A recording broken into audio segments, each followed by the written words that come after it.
moment to be here, and I appreciate you joining me. Welcome. Today is quite an interesting day. I always say something that amidst the current situation in the country, we must always say, thank you, God, for the gift of life. You go home, you go out to work and return home, and you are okay, you are fine. Nothing happened to you is a grace of God. You are in your house or in your place of work, and nobody calls you to tell you that your loved one or your relative is anything has happened to them, but prior any unfortunate circumstance, you should always thank God. Welcome to Airstrikes Media. Please click on the subscribe button, like and share. Thank you for joining this live video. On Airstrikes Media, we talk about issues across the continent, not necessarily restricted to Nigeria as a country or Nigeria as a country in the continent of Africa. We actually talk about issues across all aspects of the globe, so long as it affects I and you, and we have a logical analysis to these conversations or these issues that plague us. Some persons will say that what we're actually seeing, especially if you're a Christian, that what we're currently experiencing is basically what the revelation in the Bible says, that these are the signs of the end time, and that we should not be surprised at the events unraveling themselves. Nations rising against nations, brothers killing themselves, the disparity, hunger, famine, everything that is currently going on in the world, the Bible has described as signs of the end time. But are these things issues that could be resolved if we have proper leadership in handling the situation? Nigeria has been designated as a country of particular concern over the killings by ISWAP and Boko Haram. Nigeria has been going through this since 2009, especially during the administration of former President Chief Olusegun Obasanjo. At the time, he did not allow this to actually stay. He immediately cut off the head when he heard that he was recruiting persons who were supposedly carrying on with illicit activities and preaching some kind of extremist ideology of Islam. After that happened, this group morphed, although there have been clashes between settlers and indigenous settlers, especially those who try to come and stay in a particular community. And then when they become more populated than the originals of that community, they want to assert themselves in that community by claiming that since they're not more of the population in that community, then the community belongs to them, or whatever has to do with the natural resource in that community belongs to them. It's always been like that across the world, and Nigeria obviously is not going to be excluded in that.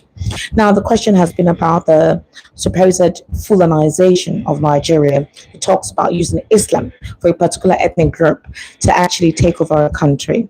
This has been the fulcrum or the crux of the conversation ever since insecurity became a daily experience in this country. I'm sure a lot of you have seen videos on social media. There are some videos that the traditional media would not play for you to see. But if you have seen videos across social media, you would have seen how terrible the activities of these extremists have actually plagued Nigeria. It's really bad. You have no idea how terrible these individuals, how bad that they have gone in making sure that Nigeria becomes what it is today. Unfortunately, Nigeria has always been polarized ethnically and religiously, in as much as we have coexisted for possibly a century or more than a century right now. Nigeria has coexisted amidst its challenges. So, but what has made certain conversations about disintegration, about restructuring, about true federalism become the topic of the day? What actually caused this? Now, during the administration of former President Goodluck Ebele Jonathan, Nigeria saw him as somebody who was very weak and did not know how to handle the complexity of Nigeria. That was basically when we started seeing insecurity pervade. The abduction of 214 girls in Chibok community actually raised the alarm.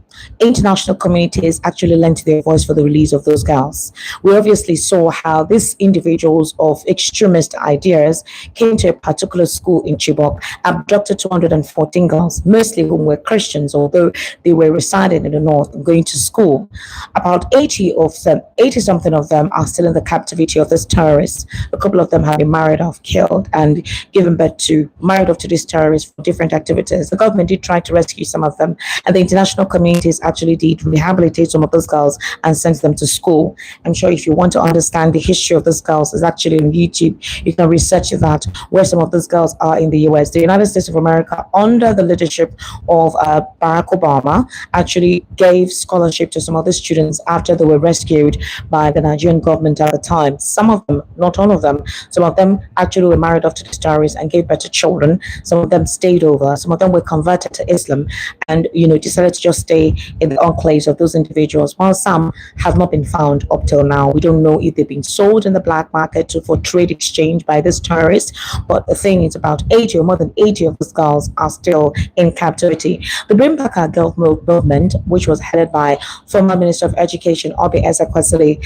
and what's her name? Aisha Yusufu, who is an activist, they were the ones who were in charge of calling for the release of those girls up until the group kind of disbanded due to certain differences or whatsoever. Now, apparently, there were conversations and revelations as to how some certain elements were imported into Nigeria via the Sahel, as the Niger Republic, to make sure that Jonathan does not win the 2015 elections, and that if he did win, that there will be bloodletting, insecurity, literally anarchy and chaos in the country. And fortunately for Jonathan, he decided that no blood of any Nigerian is worth it. Buhari was actually called. He won. He won the elections as announced by INEC.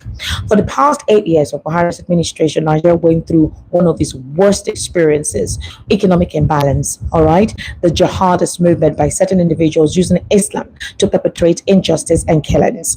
These individuals decided to overtake farmlands, erode farmlands, displace persons from their communities, and the Buhari administration was lackadaisical and nonchalant in dealing with this. It got so bad that we had the End SARS movement, or the End SARS protest, which saw what happened at the Lekki toll gate. Since then, Nigeria said they were no longer going to allow the APC as a government to come back in power. They said, no, we don't want APC as a political party to represent our leadership anymore. Okay, and then the Peter Obi factor came on board. Nigerians literally did not consider whether Peter Obi was Igbo or whatever. They just wanted somebody from a different political party and not APC. Well, fortunately, INEC announced Bola Ahmed Tinubu as a winner of the 2023 presidential elections, and this was where we began to see a lot of disparity, ethnic division, and religious profiling across the polity.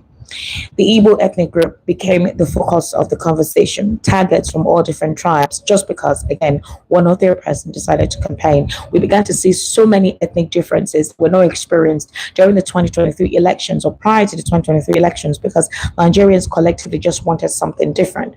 Now, no blame. Ethnic and religious sentiments has always been riling up Nigeria's polity, but became actually very potent after the civil war, when everyone thought that, okay, the center of Nigeria being one Nigeria will be represented across board. But after the 2023 elections, we began to see certain essence that has supposedly divided the fabric of Nigeria's mainstay of unity in terms of cohabitation and, unifying themselves to experience what you would call a sense of nationhood.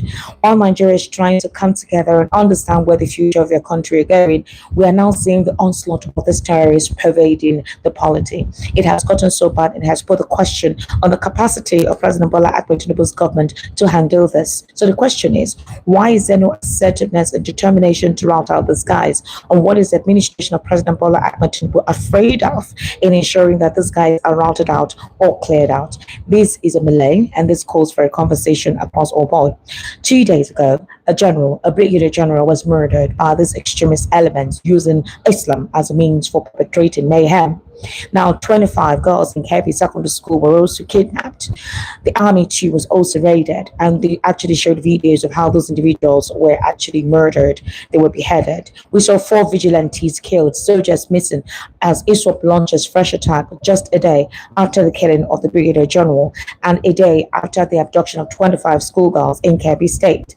Now, in the midst of all that, the APC was trying to celebrate members who were decamping to their own political parties. The governor of Taraba State, Kefas, was supposed to join the APC, but now, because of the spate and concern of insecurity sporadically going on daily, it's been postponed indefinitely. The APC suspended that.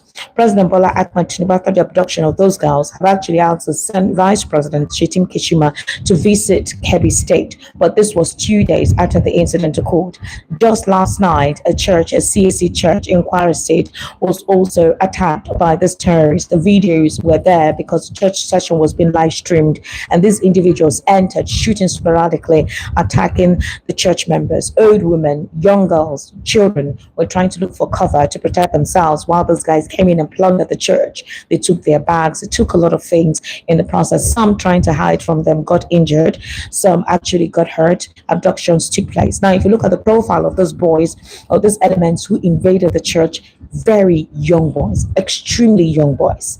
You can tell that these are radicals, these are persons who have been oriented to carry out this mayhem. So what is going on? We're seeing communities actually settle with these individuals, but the more that the community members, especially the traditional leaders and the governors of the states, try to settle or have or sign a peace deal with these terrorists, the more they do that, the more these guys constitute mayhem in these different communities. There are so many. They've attacked military bases, taken over their RPGs and their weapons, even their armory, the vehicles that they actually use for combat. They have it in droves. They're also well digitized, very organized, and they have possibly well financed, who are financing these individuals, who are selling the weapons to them. We've seen pictures and videos of the Nigerian military themselves selling weapons that were actually purchased through the taxpayers' money from the federal government to assist the Nigerian military in fighting these guys. Some of these soldiers sell these weapons to these terrorists. It's been a practice. We've seen how they've been intercepted in several occasions. And the question is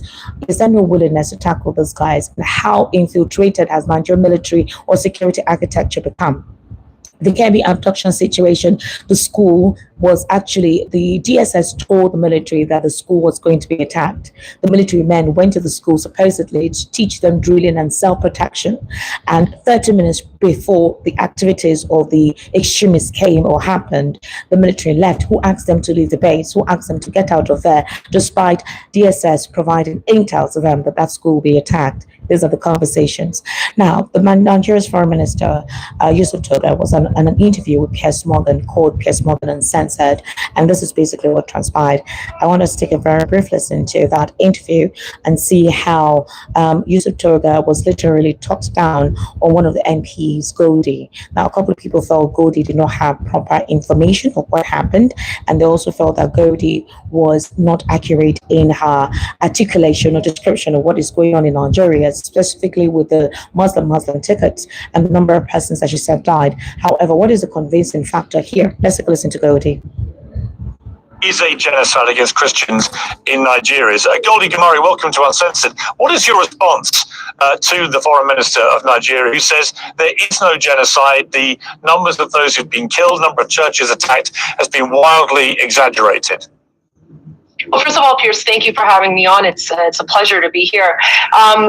Piers, if it walks like a duck and it talks like a duck, it probably is a duck. There is a reason that we're seeing these Islamic militants going around and yelling Allahu Akbar. That's not by coincidence. There's a reason that they are attacking Christians on Christmas Eve. Let's not forget that back in 2014, almost 300 Christian schoolgirls were kidnapped by these Islamic militants. 80 of them, their whereabouts are still unknown.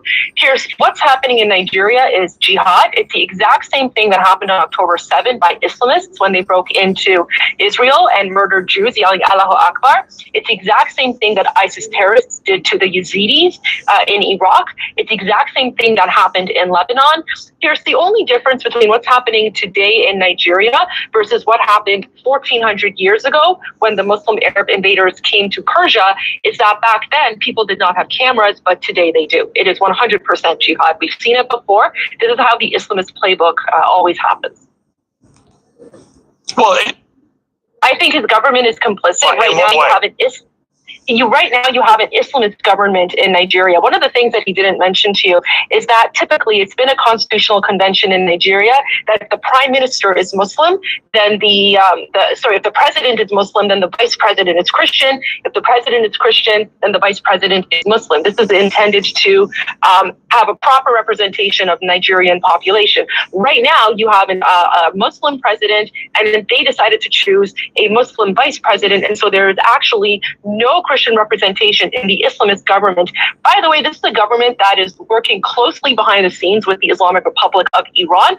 You should ask the foreign minister why Nigerian school children are holding pictures of the Ayatollah, who is a brutal dictator and is murdering my people in Iran. People need to look into the linkages between the current Nigerian government and the Islamic Republic of Iran. I was a politician for 7 years, Pierce, and I can tell when someone is lying and avoiding the truth. That's exactly what this foreign minister is doing, and shame on him for lying. He has already exposed her ignorance and lack of knowledge about Nigeria, and it's easy for her to sit thousands of miles away and play games with people's lives. These are real. I'm not the one playing games with people's lives. 7,000 Christians have been murdered in Nigeria. 7,000 Christians have been murdered in Nigeria. Who's playing games with people's lives? Does not even know whether Nigeria has a president or a prime minister. You can see how she's waffling, she's stumbling. But this is typical of... I think you're showing your own ignorance. The fact that you're not able to actually counter what I'm saying, and instead you're going after these things that are irrelevant, that just shows how ignorant you are. Hey, everyone. All right. So you could hear that exchange in Piers Morgan Uncensored a few days ago after the murder of a brigadier general. Something happened. The Minister of State for Defense, Bello Matowalle, came to tell us that what we're experiencing of the Ragtag movement or the militia of Islamic sect, ISWAP, it's that the commanders or the main sect have been disbanded and killed off or rounded out. That it's the remnants who got scattered that are actually escalating, causing the mayhem. Bello Matowalle actually said that the Nigerian military has been able to eliminate majority of the threats. That what we're experiencing is the remnants. Remnants, really. Remnants. Well, I don't know how to explain that. There have been questions on the authenticity of the Minister of State for Defense. The Zamfara State Governor has called out the Minister of State for Defense on several occasions, said that he's the one sponsoring Boko Haram in the state, paying them money, supplying them weapons. There's a complete profile that the Zamfara State Governor released on Bello Matowalle, and up till now, we've not heard any investigation of the Minister of State for Defense. He has not been redesignated. He has not even been asked to step aside, someone else appointed, so he can be investigated and cleared out of any of the allegations against him by the state governor. The state governor has also disclosed to us that they know where these individuals are. They can trace them. Unfortunately, they cannot give any order until there is an order from the FG, the headquarters in Abuja, and then a military set conscripted to the state to rout out those guys. In other words, they have to be sitting ducks, waiting for any form of help from the federal government. Because of that particular situation, Nigerians have been calling for state police. There are talks that there is state police controlled by the state government or by the governor of the state, that when this kind of things happen, they can quickly mobilize to actually rout out those guys. Others feel that there should be no state police, that if there is state police, the governors can do what they like, call out or use the force or out the security agencies against ordinary people. Well, we don't really know, but there is an importance for state police. Now, it obviously feels like the military is underwhelmed or overwhelmed, but there is a huge amount of money designated to our military sector. Now, the military, if you look at the Nigerian budget for 2025, you will see the amount of money designated to the Nigerian military. So if that is the case, what is going on, and why does it seem like we're not properly digitized in terms of accurate digital intel gathering, that WhatsApp is being used as a means of communication between the troops on ground and those at the base? Who are the infiltrators in the Nigerian army that leaks information to outsiders, especially to enemies of interest? Why does Nigeria still go about reintegrating supposed repentant Boko Haram members whom they know will always answer to their previous commander? Nigerians have been asking questions about what the state of Nigeria is. Some ethnic groups, the Yoruba movement, specifically the supporters of the government, are actually calling out those from the north, saying that President Bola Ahmed Tinubu supported former President, now late Muhammadu Buhari's administration, and that now they do not want to support Tinubu's government. They're deliberately utilizing insecurity to embarrass Tinubu's government to the point that every country has its focus on Nigeria. They're calling that the Fulani terrorists, basically, and the northern leaders should call their people to order, because if it comes to restructuring, that the Southwest will always be more prosperous. They already have what it takes to be on their own and have a progressive economy rather than sharing countries with certain persons who always put them backward. There have been calls for restructuring, there have been calls for disintegration, there have been calls for each ethnic group to become responsible for themselves or each region to start being responsible for themselves. There have also been calls on what the president is afraid of in tackling insecurity in the country. But there's a big question. The sporadic spate of insecurity across the nation is already getting very close to the Southwest. Is this politically motivated? A couple of persons have trailed to the fact that immediately Trump gave Nigeria as a country of particular concern, made that designation, and told us that he would invade with his military to rout out those guys. The spate of insecurity got worse. We've been hearing of attacks on a daily basis. For the past 2 weeks, attacks have been sporadic, systematic, and precise. So what is happening? Who are sponsoring these individuals? And is this a proof to the US that indeed there is a genocide going? Now, the video of an attack in a church is also not a good sign for the US government, because this is basically what they have been promoting and saying, that there's a Christian genocide in Nigeria. So if what happened in Kwara State in a CAC church, which was streamed live, showing these individuals actually attacking the church members while live church service was ongoing, how will the Nigerian government defend its stance that there is no Christian genocide? These are the conversations that Nigerians have been having and calling on the US government in one voice to please come help the nation. Also, yesterday, the PDP had a clash. There was a Wike faction and there was the Sheyi Makinde faction. Now, one of the factions of Bala Mohammed and Sheyi Makinde were calling on Trump to help restore its democracy. Nigeria cannot handle its democracy. They're asking for Trump to come help their democracy. Like I said, it feels like everything happening is politics. Unfortunately, the blood of Nigerians, innocent Nigerians, is on the game chess. They're using the blood of innocent Nigerians to actually prove a rift of power. The president has not said anything in addressing, however. He had kept quiet up until just recently, where he tweeted about the abduction of the schoolgirls in Kebbi State. The president's wife too also tweeted about it, solemnizing and trying to commiserate with the victims of those whose children were abducted and promising that the government of the day would do all it can to ensure that those girls were rescued. That brings the question as to the capacity and the ability of the APC-led government to handle insecurity. Could this be all because of 2027? Is this a northern versus western situation? Or the reality on ground is that there is amplified insecurity in the country, regardless of whatever political agenda, but there is a lack of political will from the government, or specifically the APC, to handle this.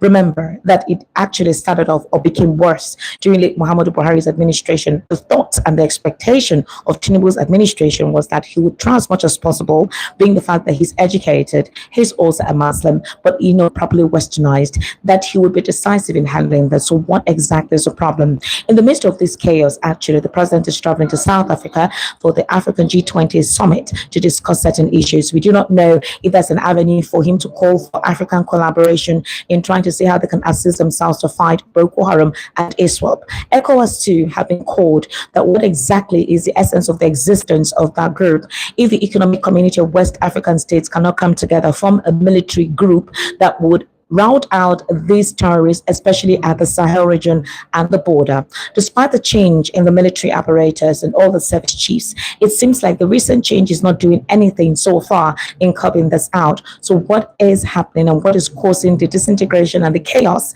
when it comes to security? This is leading to anarchy. People will begin to take weapons by themselves to protect themselves, since they can no longer trust the ability of the government to handle things. In some certain regions, they may be experiencing some set of orderliness in the day-to-day activities, but the insecurity is actually getting very close to home. Let's take a very close listen to Senator Abdul Ningi at the National Assembly very recently, where he called on the Senate President that something needs to be done as soon as possible. Otherwise, Nigeria will be at the mercy of this terrorist and literally be who is in charge of the government. Is it the terrorist or the Nigerian government, or is the terrorist dictating to the Nigerian government on how they should go about their activities when it comes to governance? Let's take a listen to Senator Abdul Ningi. Brigadier General Musa. Yesterday we lost a general, Brigadier General Musa, and the videos being circulated. And 24 hours after, we saw what happened in Kebbi. What we are missing is that these people have taken advantage of our infallibility to keep getting at us. Imagine if any one of us has a daughter now in captivity in Kebbi. Will you be sleeping? Is it possible for you to survive when your own daughter is taken? And I represent Bauchi Central. Bauchi said, Mr. President, we are facing an existential threat collectively as people. And by the time we begin to procrastinate and say it is this group against this group, it is this religion against this religion, the event of the last few weeks has proven to all Nigerians that these attacks comes to any Nigerian, irrespective of tribe, region, and religion. So the big question in all of this is, what is Nigeria ready to do? And how far is Nigeria ready to go to ensure that its country does not implode? These elements, pervasive elements, with an ideology that is alien to human existence, with an ideology that doesn't even seem normal or sane, an ideology that is barbaric, primitive, backward, retrogressive, nomadic.